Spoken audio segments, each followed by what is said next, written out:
Olá, fera!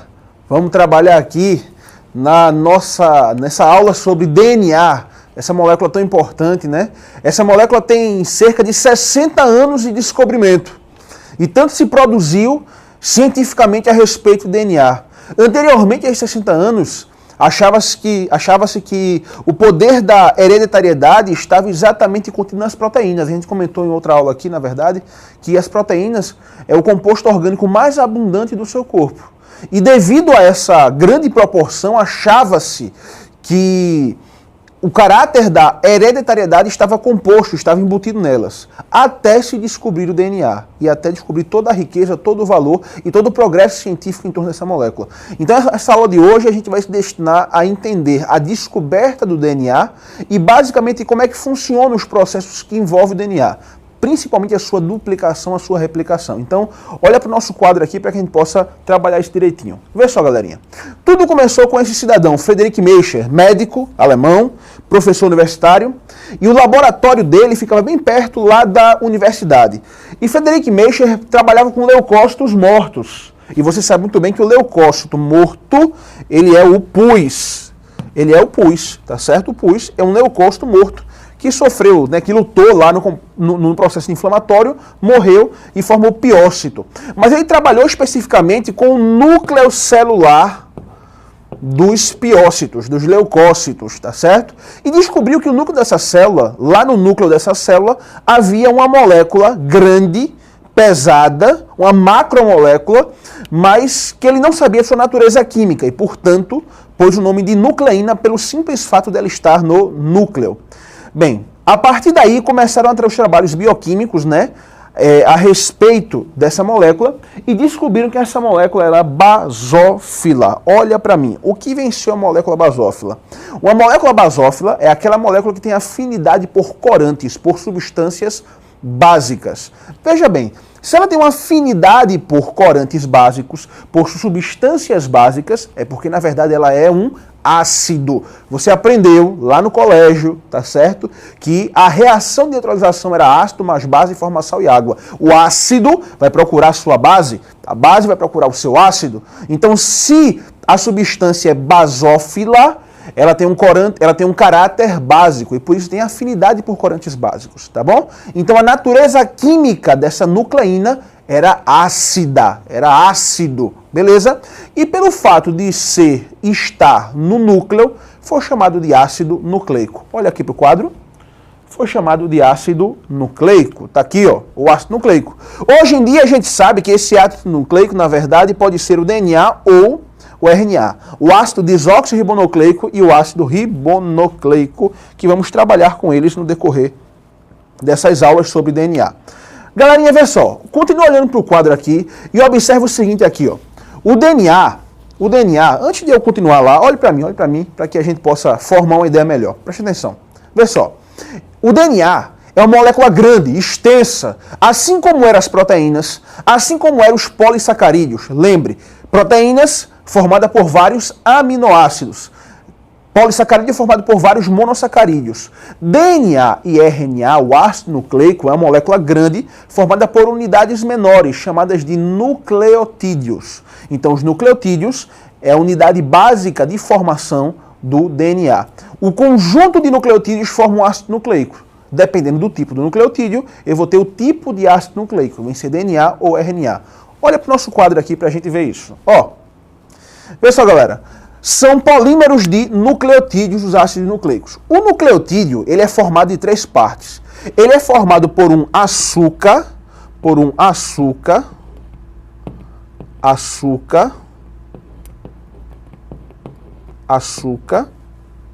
tá certo?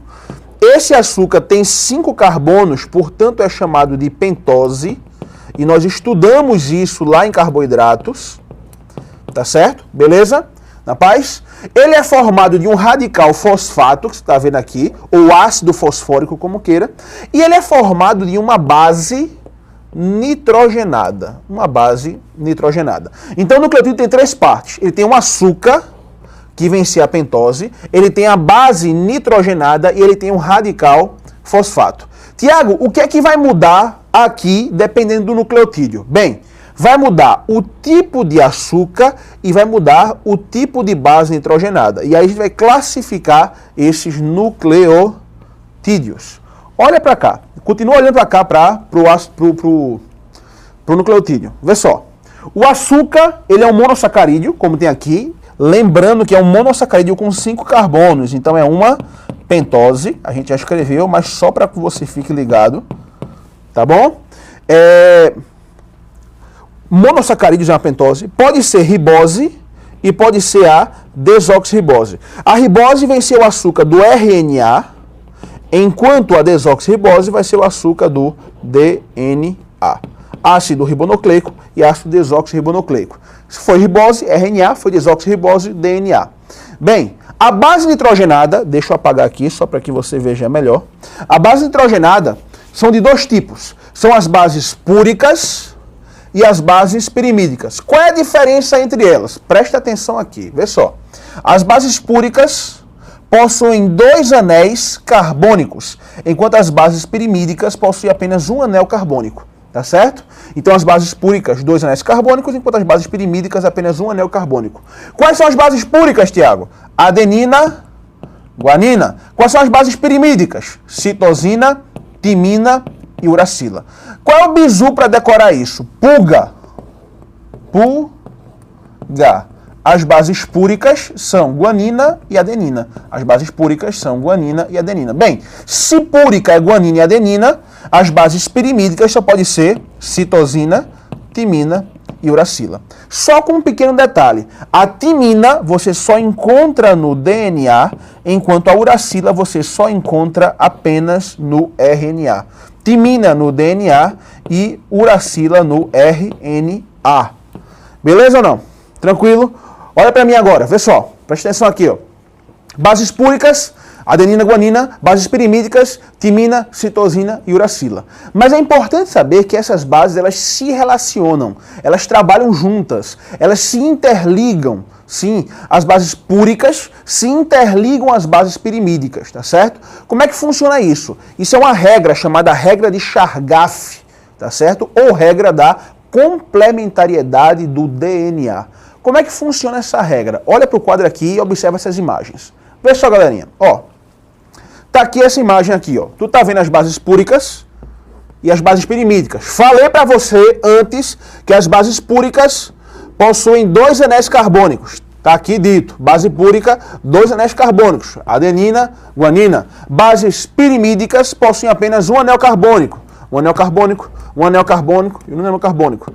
Timina, citosina e uracila, tá certo? Beleza? Na paz? Isso aqui é um nucleotídeo formado que a gente quis desenhar, tá? É só para você ver como é que funciona ele, tá certo? Né? O açúcar, a base nitrogenada, púrica, porque tem 2 anéis carbônicos, e o radical fosfato. Mas não é bem isso que eu queria mostrar para você, não. Eu queria mostrar para você isso aqui, ó. Pronto, agora. Vê só, preste atenção. Observa que existe uma relação entre a timina e a adenina, entre a guanina e uma citosina. Sempre é assim, hein, Tiago? Sempre é assim. Vê, toda a guanina se liga a uma citosina por 3 pontes de hidrogênio. E sempre uma adenina se liga a uma timina por 2 pontes de hidrogênio. Isso aqui são pontes de hidrogênio. Daqui a pouco vai aparecer uma imagem que expressa melhor isso, mas vamos com calma. Sempre a guanina se liga à citosina. Eita, passei demais aqui. Deixa eu voltar, pronto. Sempre a guanina se liga à citosina por 3 pontes de hidrogênio e sempre a adenina se liga à timina por 2 pontes de hidrogênio. Bem, eu podia perguntar para você o seguinte, ó, qual dessas duas ligações são mais fortes? Adenina, guanina, adenina, timina, guanina, citosina. Presta atenção, olha para mim. Vê só. Qual dessas duas é mais forte? Guanina, citosina, adenina, timina. Guanina, citosina. Por quê, Tiago? Porque a guanina, citosina é formada com 3 pontes de hidrogênio, enquanto a adenina, timina com 2 pontes de hidrogênio. Sempre guanina se liga a citosina, sempre adenina se liga a timina. Adenina, timina, Agnaldo, Timóteo. Guanina, citosina, Gal Costa. Bizuzinho para você decorar. Guanina, citosina, adenina, timina, tá certo? A guanina, citosina, 3 pontes de hidrogênio, ligação mais forte. A adenina, timina, 2 pontes de hidrogênio, um pouco mais simples, um pouco mais fraco, tá bom? Olha pro quadro de novo, vê só. Tá aqui, ó, mostrando para você o DNA. Adenina, timina, guanina, citosina. 2 pontes aqui, 3 pontes aqui. Tá certo ou não? Tranquilo, galerinha? Deixa eu dar uma limpada aqui para que você veja melhor agora. Pronto. Observe bem essa imagem aqui, ó. Eu tenho aqui a citosina ligada à guanina, Gal Costa, por 3 pontes de hidrogênio, tá certo? E eu vou ter aqui, ó, timina adenina por 2 pontes de hidrogênio. Muito importante isso, é a regra da complementariedade ou regra de Chargaff, tá certo? Galerinha, eu quero voltar a esse slide aqui anterior. Esse slide ele é muito importante, porque ele nos mostra algumas características do DNA. 3 características muito importantes do DNA. Vou escrever aqui para você 3 características muito importantes do DNA. Tá certo? Vou escrever aqui não, vou limpar e vou escrever num quadro branco para que você visualize melhor isso. Pronto. Vê só, 3 características importantíssimas do seu DNA. Vê, primeira coisa a saber é que o nosso DNA ele é formado por uma fita dupla. Ele não é simples, ele é uma fita dupla, tá certo? Mas ele não é uma fita dupla, ele não é reto simplesmente. Além disso, essa fita dupla, ela sofre uma modificação. Ela é uma dupla hélice. É uma dupla hélice, tá certo? É torcido, o teu DNA é assim, ó. Ó, como é que se escreve ele? Assim, ó. Ele é uma dupla hélice. Todo mundo já viu essa imagenzinha aqui, tá certo? 2 fitas, mas no teor de dupla hélice, tá bom?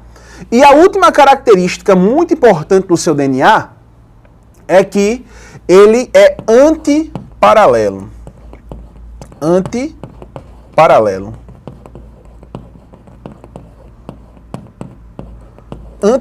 Como é que uma coisa é antiparalela, Tiago? É assim, ó. Uma vai para cima, a outra vai para baixo. A direção é paralela, mas os sentidos são opostos.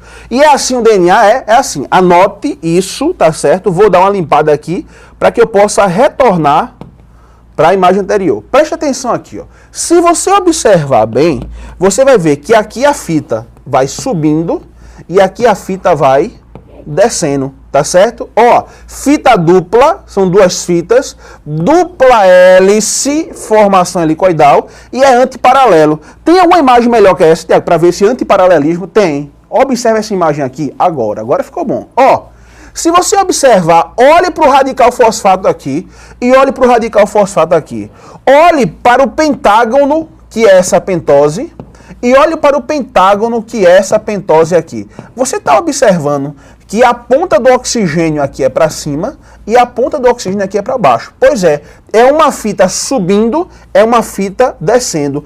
É uma fita no sentido 5 linha,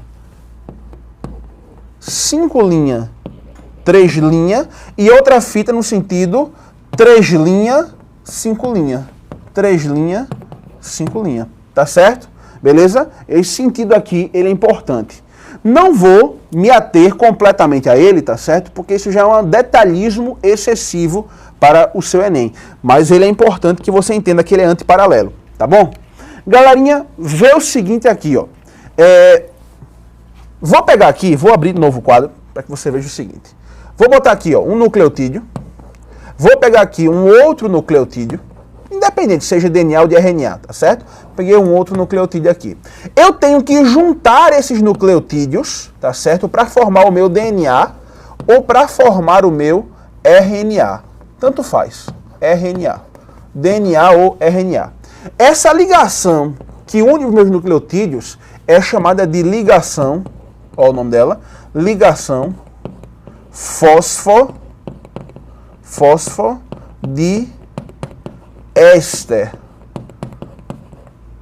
Fosfodiéster. Ó, os aminoácidos são unidos por ligação peptídica. Os carboidratos por ligação glicosídica, tá certo? E os nucleotídeos pela ligação fosfodiéster. É essa ligação que une os nucleotídeos, tá bom? Beleza? Na paz? Então, queria que você olhasse para mim agora. Pronto. Veja só, olha para mim. A gente já viu 3 características do DNA. Primeiro, o DNA é uma fita dupla. O DNA é uma dupla hélice e o DNA ele é antiparalelo. Enquanto uma fita tem um sentido, a outra fita tem outro sentido. Um sentido 5 linhas, 3 linhas em um, o outro sentido 3 linhas, 5 linhas em outro. Tá certo? Beleza? Olha agora rapidinho a replicação do DNA. Não é difícil, é fácil, bem simples. Olha pro quadro. Vê só. Olha aqui pro quadro, Pronto, aqui. Replicação semiconservativa do DNA. Como é que eu fabrico o DNA, Tiago? Vê só. Vou pegar aqui, ó, a dupla fita do DNA, tá certo? Uma fita nesse sentido aqui, outra aqui. Pronto. Separei as fitas, quebrei as pontes de hidrogênio entre elas, tá bom? E agora, em cada espaço vazio, eu vou pareando com novos nucleotídeos. E aí eu formo um novo DNA. Só tem um detalhezinho muito importante aqui para você. Presta atenção. Esses dois DNA, DNA A, DNA B formado, esses dois DNAs aqui, eles conservam metade da fita mãe. Metade da fita mãe. Qual é a fita mãe dele, Tiago? Presta atenção. Vê só. Olha aqui, ó. Isso aqui é uma fita, isso aqui é outra fita mãe, tá certo? Essa parte que foi colocada aqui é nova e essa parte que foi colocada é nova. Por que o nome dela é replicação semiconservativa do DNA? Porque conserva apenas a metade da fita original. Sempre 50%, sempre 50%. Então veja, digamos aqui que eu tenha uma fita de DNA marcado radioativamente. Ele está aqui, tá certo? Mal feito, não muito bonito, mas está aqui, nosso DNA marcado. E eu quero parear novas fitas de DNA. Como é que eu faço isso, Tiago? Preste atenção aqui, rapidinho. Vou pegar aqui uma outra cor só para distinguir isso aí. Pronto, vê só. Nessa nova replicação aqui, eu vou ter a fita original em vermelha, essa aqui, né? Eu separei ela, separei essa, e os novos nucleotídeos pareados não serão mais marcados. Não serão mais marcados. Deixa eu só escrever aqui. Tiago, tá feio demais, mas é assim mesmo, é só para você entender, é didático, é pedagógico. Dá para você entender. Esse DNA aqui, DNA muito torto esse, mas tá aqui. Então veja só, se a gente observar aqui, ó, tem quantos por cento do DNA original vermelho aqui? 50%. 50%. Tá certo? Pelo fato de ter 50% do DNA original vermelho, tá certo? Isso daí caracteriza a replicação semiconservativa. Apenas metade do DNA original da molécula mãe vai estar nas moléculas filhas. Tá certo? Beleza, galerinha? Tranquilo? Então é isso que essa imagem aqui quer passar para vocês, da replicação semiconservativa do DNA. Tá bom? Essa segunda imagem aqui, ele mostra ao mesmo tempo como é que acontece isso. Tu tem as fitas, se abrindo aqui, tá certo? E automaticamente tu vai pareando os nucleotídeos do DNA, formando uma nova molécula. Sabendo que sempre vai ser metade da original. Olha para mim agora, galera. Vê só. Então preste atenção no seguinte aqui. A gente falou já que o DNA tem essas características básicas dele, fita dupla, dupla hélice, antiparalelismo. Além disso, você tem a replicação do DNA. E sempre a replicação do DNA ela é semiconservativa. Por quê? Porque ele conserva metade do DNA original. Sempre metade do original, sempre metade do original. Só tem um detalhe aqui. A gente falou tudo isso, mas falta falar de uma enzima muito importante. A enzima que produz DNA, a enzima que coloca os nucleotídeos, a enzima que fabrica a fita de DNA nova. Essa enzima recebe o nome de DNA polimerase. A DNA polimerase, ela fabrica o DNA, ela fabrica a nova fita. Tá certo, galera? Deu para entender isso? Tá tranquilo? O próximo passo do trabalho do DNA é a transcrição, é a transformação do DNA em RNA mensageiro. É isso que a gente quer fazer, é isso que a gente vai fazer sendo em uma próxima aula, em um próximo encontro. Tá certo, galerinha? Valeu, muito obrigado, estude. Tchau, tchau.